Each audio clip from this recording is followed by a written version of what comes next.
오늘 우리에게 주시는 말씀은 마가복음 4장 26절에서부터 34절 말씀입니다. 마가복음 4장 26절에서 34절입니다. 또 이르시되 하나님의 나라는 사람이 씨를 땅에 뿌림과 같으니 그가 밤낮 자고 깨고 하는 중에 씨가 나서 자라되 어떻게 그리 되는지를 알지 못하느니라. 땅이 스스로 열매를 맺되 처음에는 싹이요 다음에는 이삭이요 그 다음에는 이삭의 충실한 곡식이라. 열매가 익으면 곧 낫을 대나니 이는 추수 때가 이르렀음이라. 또 이르시되 우리가 하나님의 나라를 어떻게 비교하며 또 무슨 비유로 나타낼까? 겨자씨 한 알과 같으니 땅에 심길 때는 땅 위의 모든 씨보다 작은 것이로되 심긴 후에는 자라서 모든 풀보다 커지며 큰 가지를 내나니 공중의 새들이 그 그늘에 깃들일 만큼 되느니라. 예수께서 이러한 많은 비유로 그들이 알아들을 수 있는 대로 말씀을 가르치시되 비유가 아니면 말씀하지 아니하시고 다만 혼자 계실 때에 그 제자들에게 모든 것을 해석하시더라. 아멘. 예수님이 하나님 나라에 대한 비유를 이어서 계속하십니다. 하나님 나라에 대한 비유를 하나로만 정리할 수 있다면 참 좋겠지만 하나님의 나라를 하나의 비유로 담기에는 충분하지 않습니다. 비유를 계속 사용하셔서 듣는 사람들이 보고 또 듣는 것에 집중하게 하십니다. 비유는 마치 사람들에게 귀를 쫑긋하게 하고 눈을 반짝이게 뜨게 만드는 것과 같습니다. 듣는 사람들에게 일상의 평범한 장면들, 또 쉽게 떠올릴 수 있는 장면들을 비유로 설명을 하십니다. 그래서 듣는 사람들이 1차적으로 또 표면적으로 그게 무슨 말인지 못 알아듣는 사람이 없다라는 것이죠. 그리고 매년 농사를 지으면서 이 예수님의 씨 뿌리는 이야기가 계속 기억이 날 것입니다. 그러나 들을 귀, 또 보는 눈이 있는 자들, 즉 예수님 옆에서 이야기를 듣는 사람이 아니라 예수님을 따르는 제자들이 진정한 의미를 깨달을 수 있습니다. 제자들에게 그 비유를 설명을 해석을 해주십니다. 오늘 본문에서 자라나는 씨 비유와 또 겨자씨 비유가 있는데 이에 대한 예수님의 해석은 기록되어 있지 않지만 34절을 참고해 보면 혼자 계실 때 이 비유 역시 제자들에게 해석을 해 주셨을 것입니다. 자, 오늘 본문을 두 비유와 비유에 대한 정리하는 구절로 나눠보면 세 부분으로 볼 수 있습니다.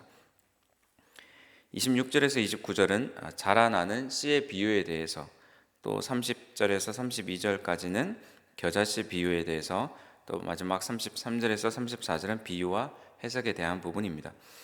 먼저 첫 번째로 자라나는 씨의 비유에 대해서 살펴봅니다. 마가복음의 저자 마가는 로마에 있는 박해받는 성도들을 위해서 이 복음서를 기록했습니다. 하나님 나라와 또 로마 나라 속에 있는 성도들은 눈에 보이는 로마 나라에 압도되었을 것입니다. 그럴 때에 예수님이 하신 이 비유가 복음서를 읽는 그들에게 얼마나 큰 힘이 되었을까요?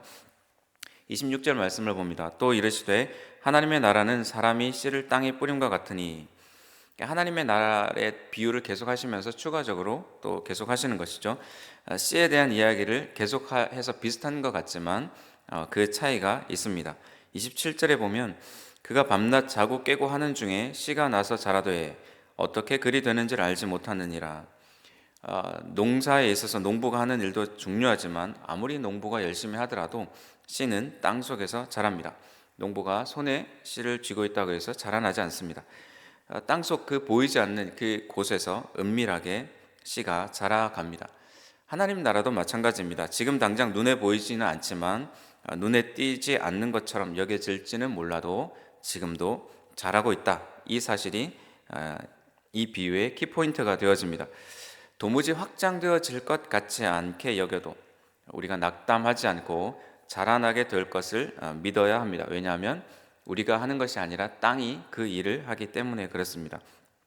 28절에 땅이 스스로 열매를 맺되 처음에는 싹이요 다음에는 이삭이요 그 다음에는 이삭의 충실한 곡식이라. 뿌리기만 하면 땅이 스스로 열매를 맺고 곡식에 이르게 한다는 것입니다. 스스로 시작된 것은 결말에 이른다, 이 사실을 증명해 줍니다. 다시 말해서 자라나는 씨 비유는 시작된 하나님의 나라가 반드시 완성된다라는 것을 보여주는 것이죠. 예수님의 비유를 직접 듣고 있던 제자들뿐만 아니라 마가복음을 통해서 이 비유를 읽고 있는 로마의 박해 아래 있는 성도들에게, 또 우리에게도 이 비유는 당장 우리 눈앞에 무언가 눈에 띄게 보이는 것이 있지 않다 할지라도 시작된 하나님의 나라는 완성으로 나아갈 것, 반드시 나아갈 것에 대한 소망을 갖기에 충분한 메시지를 우리에게 줍니다. 두 번째로 겨자씨 비유에 대한 이야기입니다. 또 씨에 대한 비유가 이제 계속 이어지고 있죠. 30절에 보면 예수님은 하나님의 나라를 어떻게 비교하며 또 무슨 비유로 나타낼까라고 질문하십니다. 하나님의 나라를 비유 두세 가지 이런 걸로 다 품을 수 없다라는 것을 보여주는 것이죠. 예수님이 비유를 통해서 하나님의 나라에 대한 우리의 이해를 더 보태해 주십니다. 31절에 겨자씨 한 알과 같으니 땅에 심길 때에는 땅 위의 모든 씨보다 작은 것이로되, 32절 심긴 후에는 자라서 모든 풀보다 커짐에 큰 가지를 내나니 공중의 새들이 그 그늘에 깃들일 만큼 되느니라. 겨자씨는 아주 작은 씨이지만 다 자라면 2m 이상으로 자라납니다. 새들도 그 가지에 앉기에 충분할 정도로 커갑니다. 씨와 다 자란 겨자를 비교해 본다면 몇십 배, 몇백 프로의 어떤 그 커진 것이 아니라 정말 헤아릴 수 없을 정도의 비율로 커진 것을 우리가 알 수 있습니다. 하나님 나라도 마찬가지입니다. 처음에 볼 때 아주 작게 보이고 초라한 게 보이지만 후에는 모자람 없이 커집니다. 예수님의 제자들이 지금은 겨자씨만큼 미약하게 보이지만 자라나면 많은 영혼들을, 세상에 있는 영혼들을 품을 수 있을 정도로 커졌습니다. 박해하던 로마가 기독교를 받아들이고 공인하는 것을 지금 처음에 마가복음을 읽고 있었던 독자들에게는 상상하기 힘들었던 일일 것입니다. 그러나 겨자씨와 같이 작게 시작한 하나님의 나라는 로마 나라를 뒤덮기도 부족함이 없었다라는 것입니다. 우리도 그 증인이 되어줍니다. 어부였고 세리였던 그 초라한 겨자씨 한 알 한 알 제자들이 자라서 지금 우리에게까지 하나님 나라가 경험되어지고 있는 것이죠. 33절 34절은 이제 마무리하는 부분입니다. 예수님의 비유를 들은 사람은 누구나 무슨 이야기를 하고 있는지 알아는 들었지만 그 의도와 의미와 비밀은 다 깨닫지 못했습니다. 예수님 옆에서 이야기를 듣는다라는 것은 얼마나 큰 특권이겠습니까? 그러나 그럼에도 불구하고 제대로 깨닫지 못한다라면 또 얼마나 안타까운 일입니까? 우리의 삶을 돌아보면서 하나님 나라를 과소평가하고 있지는 않은가 한번 생각해 보기를 원합니다.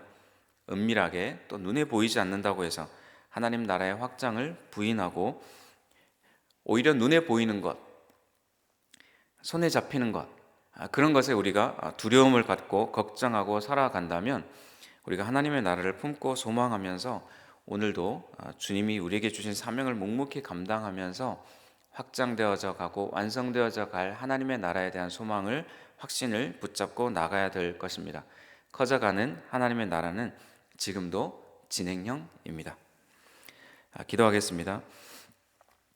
하나님 아버지, 하나님 나라에 대한 기대와 소망을 더욱 품게 하옵소서. 말씀에 귀로만 반응하지 않고 마음으로 행동하게 반응하게 하옵소서. 미약한 겨자씨 같은 우리이지만 우리 한 사람 한 사람이 하나님 나라의 확장에 귀하게 쓰여질 것을 믿고 기대합니다. 예수님을 통해 뿌려진 씨앗이 자라가고 열매 맺고 수확하게 될 날이 올 것 또한 믿습니다. 그때까지 우리 눈에 안 보인다고 느슨해지거나 나태해지지 않고 오늘 하루도 하나님 나라의 확장을 위해 힘쓰는 하루가 되게 하옵소서. 예수님의 이름으로 기도합니다. 아멘.